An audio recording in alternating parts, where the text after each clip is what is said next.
Je suis Manon Banoun, je suis doctorante en archéologie médiévale en 5e année maintenant et je travaille sur les quartiers juifs médiévaux de France septentrionale, plus particulièrement ceux de Paris, Rouen et Strasbourg.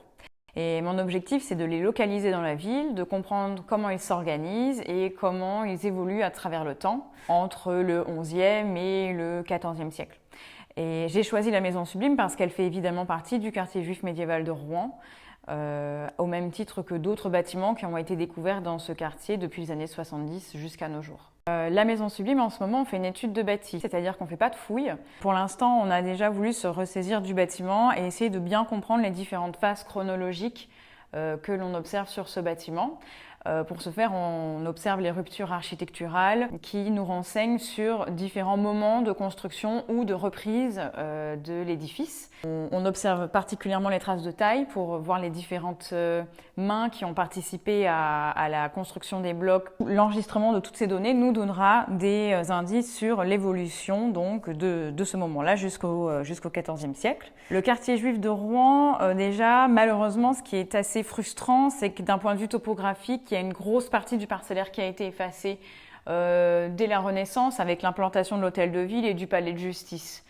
Il est quand même intéressant de noter que sans la présence de ces graffitis hébraïques, on n'aurait pas été capable de rattacher ce bâtiment à une occupation juive parce qu'il ne porte pas de caractéristiques de cette occupation justement. C'est justement lié aussi au fait qu'elle ne se caractérisait pas forcément au Moyen-Âge en tant que juive, tout comme on ne caractérise pas un bâtiment comme étant chrétien en dehors des lieux de culte. L'essentiel des questionnements se concentre autour du portail, parce que c'est là qu'on observe le plus de phases différentes. Donc on a premièrement sans doute une porte qui est percée dès l'origine, avec peut-être une couverture de cette porte avec un linteau, que l'on supprime pour rajouter contre le parement sud extérieur un arc qui donne plus de monumentalité à cette ouverture.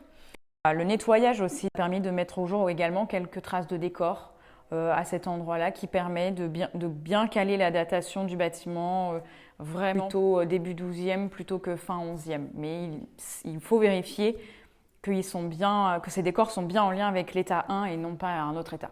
Tout ce travail permettra ensuite de répondre à toutes les questions qu'on se pose, depuis les années 70. Permettra, c'est un grand mot en fait, permettra de donner plus d'éléments de réponse.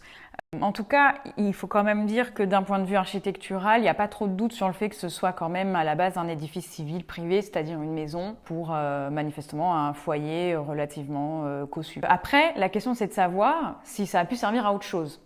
Ce n'est pas du tout aberrant d'avoir un lieu de culte juif dans un édifice qui, à la base, n'en était pas un.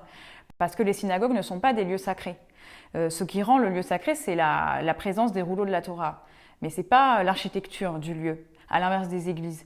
Et donc, il n'est pas du tout aberrant d'imaginer qu'on a pu avoir une synagogue qui s'est implantée dans une maison. Mais dans ce cas-là, les différentes phases que l'on va observer pourront aller dans ce sens ou pas. C'est-à-dire, est-ce que la maison a été transformée pour devenir une synagogue ou au contraire pas du tout.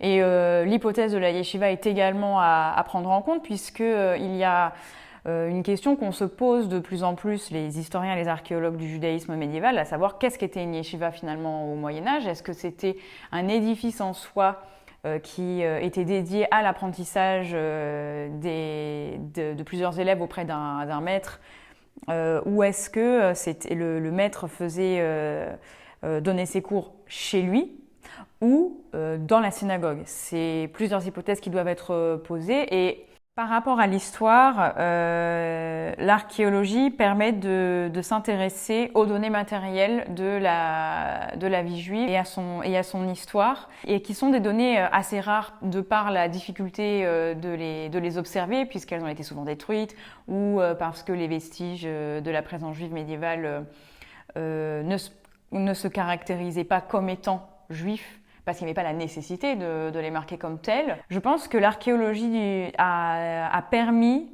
de montrer que les Juifs étaient un peu, d'une certaine manière, pas si différents de leurs concitoyens chrétiens, puisque d'un point de vue architectural, du moins, la seule trace de leur présence dans la Maison Sublime, ce sont des graffitis en hébreu. Je pense que ça a permis de sortir d'une histoire un petit peu qui allait toujours, enfin assez régulièrement dans le sens de communautés persécutées, ce qui en fait est un peu réducteur quand même.